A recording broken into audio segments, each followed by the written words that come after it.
Hello दोस्तों, नमस्ते। आप सभी को राम राम। कैसे हैं आप लोग? उम्मीद करते हैं आप लोग बहुत अच्छे होंगे। मैं भी ठीक हूँ। और ये देखिए मेरे हस्बैंड जी जा रहे हैं और और इंदु कुमारी ऑफिशियल में आप लोगों का स्वागत है बहुत बहुत।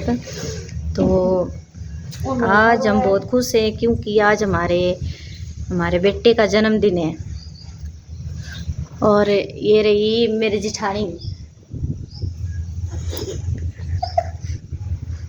मेरी जिठानी और ये जेठ का बड़ा छोटा बेटा देखिए।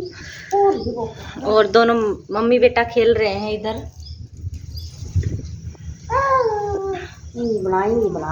बनाए दे। ये देखिए छोटा सा।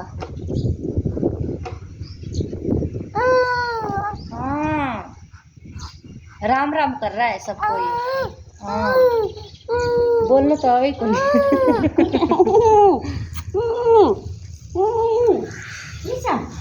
और उधर मेरी माँ सुती है, मेरी सासू मम्मा।